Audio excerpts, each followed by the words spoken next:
వెళ్ళాలా, సభకి వెళ్ళాలా, జవాబుదారీతనం ఉండాలి. 70 ఏళ్ల ముసలాయన అని చెప్పి నువ్వు ఎవరినైతే తిట్టావో ముసలాయన ఆయన గంటల కొద్దీ నుంచుని మాట్లాడుతున్నాడు. సభకి వెళ్ళాడు, వచ్చాడు, తర్వాత ఒక కారణం చూపెట్టారు. అది కూడా మీరు చేసిన తప్పు వల్లనే కదా. ఆ రోజున ఏం జరిగి ఉండాలి? ఆ కామెంట్ చేసిన ఇద్దరి మీద సస్పెన్షన్ వేటేసి 2 రోజులు అదే సభలో క్షమాపణ చెప్పించుంటే అసలు ఇంత నడిచి ఉండేదే ఆ ముగ్గురిని. కానీ చేయలేదు. కానీ దాని ఇంపాక్ట్ ప్రభుత్వమే కూలింది కదా. దాన్ని ఇప్పుడు ఆ కారణం చెప్పి చంద్రబాబు గారు బయటికి వెళ్ళడానికి వీలుంది. ఇప్పుడు జగన్ ఏదన్నా కొంతకాలం పాటు వెళ్ళాలా సభకి, చెయ్యాలి. ప్రస్తుతానికైతే నెక్స్ట్ సెషన్ తర్వాత చూడాలి మనం. నెక్స్ట్ జరిగేది శీతాకాల సమావేశం. శీతాకాల సమావేశాలు అటెండ్ కాకపోతే తప్పే. ఇప్పుడు ఈ సమావేశాలు అసలు అటెండ్ కాకపోవడం కాదు, మొదటి రోజున అటెండ్ అయ్యాడు, ఆ తర్వాత చర్చలప్పుడు అటెండ్ కాల, కనీసం పార్టీ వాళ్ళని కూడా అటెండ్ కాదు.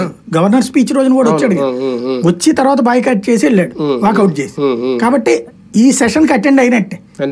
కానీ డిబేట్ లో పార్టిసిపేట్ చేయకపోవడం అనేది అహంకారమే, చర్చించకపోవడం, మాట్లాడకపోవడం అహంకారం, అసమర్థతే. అది రేపు పొద్దున చేస్తాడో లేదో.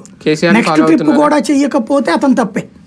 కేసీఆర్ ఒక విషయంలో ఒప్పుకోవాలి, అతను ఒక్కడికే యాటిట్యూడ్ ఉంది, పార్టీ పనిచేస్తుంది. ఇక్కడ ఇతను పని చేయట్లా, పార్టీని పని చేయట్లా. అక్కడ బోల్డ్ మంది మాట్లాడడానికి ఉన్నారు వాళ్ళు ఎమ్మెల్యేలు. అంటే వీళ్ళ సంఖ్య తక్కువ కదా, వాళ్ళు 39 ఉంటే అంతమందే కదా. అక్కడున్నా మాట్లాడాలా, కమ్యూనిస్టులను చూసి నేర్చుకోవాలి. అది ఇదివరకు నోముల నరసింహ అక్కడ కూర్చుని ఆడుకునేవాడు. ఇదివరకు